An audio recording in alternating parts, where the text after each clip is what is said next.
لو عايزين تعملوا معجنات سهلة وسريعة للفطار واللانش بوكس وكمان الأطفال هيحبوها، يبقى لازم تجربوا وصفة النهاردة هنعمل ميني كرواسون أو مولتو بطريقة سهلة وبدون أي تعقيد خالص، والنتيجة بقى بتطلع رهيبة، بيطلع هش وطري ومورق من جوه وكمان طعمه وريحته في منتهى الجمال. وغير كده كمان مكوناته اقتصادية وهنعمله النهاردة بطريقة سهلة جدا. تابعوا معايا الفيديو للنهاية وإن شاء الله تستفادوا. مش هطول عليكم كتير، بس قبل ما نبدأ فيديو النهاردة لو أول مرة تشوفوني ما تنسوش تشتركوا في القناة وتحطوا لايك للفيديو. تعالوا على طول نشوف الطريقة والمقادير. تعالوا أول حاجة نبدأ نعمل العجينة. هنحتاج كوباية من الحليب الدافي. بالنسبة لحجم الكوباية اللي أنا هستخدمها النهاردة هستخدم كوباية بحجم 250 مللي. هضيف على الحليب ربع كوباية سكر، معايا كمان بيضة فاصلة الصفار عن البياض. البياض هنحطه في العجينة والصفار هنغطيه ببلاستيك راب وهنحطه في التلاجة عشان في الاخر خالص هندهن بوش الكرواسون. واضافة البيض للعجينة خطوة اختيارية وتقدروا تستغنوا عن الخطوة دي خالص. وهنضيف عليهم معلقة كبيرة من الخميرة الفورية وتلت كوباية زيت، وهزود كمان رشة ملح صغيرة ومعلقة كبيرة من الخل. اخر حاجة بقى اللي بتدي للكرواسون ريحة حلوة جدا هنضيف ظرف فانيليا او نص معلقة صغيرة من الفانيليا. وهبدأ اقلب المكونات مع بعض كويس جدا لحد ما نتأكد ان السكر والخميرة دابوا كويس مع الحليب. هنشيل بقى المضرب اليدوي وهبدأ اضيف الدقيق. هننزل بالدقيق بتاعنا على مراحل. هنحتاج من 3 كوبايات ل 3 كوبايات ونص حسب ما العجينة هتحتاج معانا دقيق قد ايه. بالنسبة لنوع الدقيق اللي انا استخدمت دقيق جميع الاغراض. هنضيف الدقيق وهنبدأ نعجن كويس.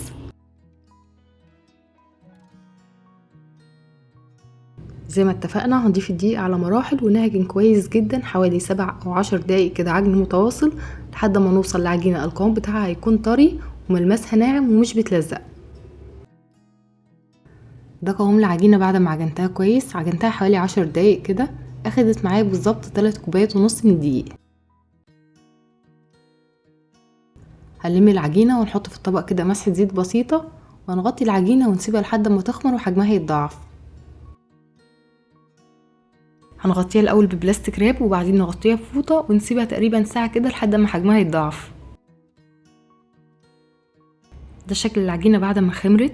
انا سبتها تقريبا ساعه وحجمها اتضاعف بالشكل ده. هنبدا بقى نفضي الهواء اللي في العجينه وهناخدها عشان نشكلها.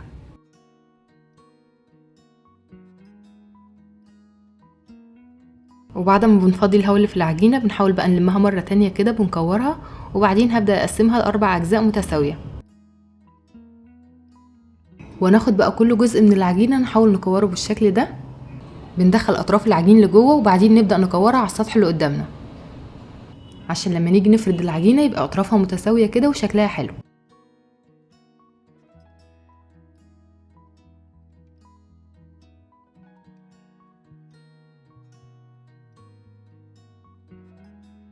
وبعد ما بنخلص هنحطهم كده في طبق ونغطيهم بكيس بلاستيك او بلاستيك راب، وهنبدا ناخد منهم واحده واحده عشان نفردها.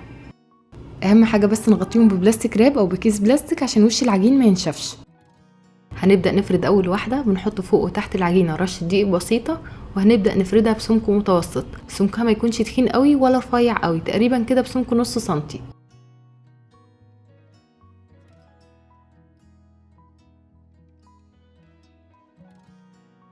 وبعد ما فردت العجينه بالسمك اللي انتوا شايفينه ده هنبدا بقى نقسمها لاربع اجزاء، وبعد كده هنقسمهم بقى لمثلثات متساويه.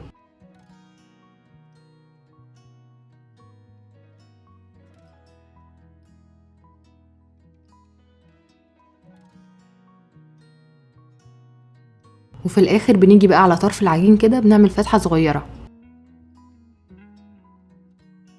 دلوقتي هنبدا نحط الحشوه. انا هحشيها كده بالشوكولاته. استخدمت شوكولاته قطعتها لقطع صغيره. تقدروا بقى تستخدموا اي حشوات تانية تحشوها مثلا بجبنه مثلثات او جبنه كريمي او مربى او نوتيلا، بس لو هتستخدموا مربى او نوتيلا لازم تقفلوا اطراف العجين كويس على الحشوه. بعد ما بنحط بقى الحشوه جوه العجين هنبدا نلف رول بالشكل ده. بيدينا بقى الشكل الحلو ده، شكل المولتو او شكل الكرواسون.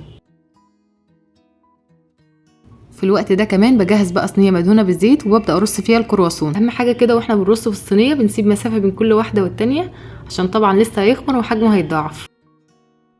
شايفين بقى شكله حلو قد ايه؟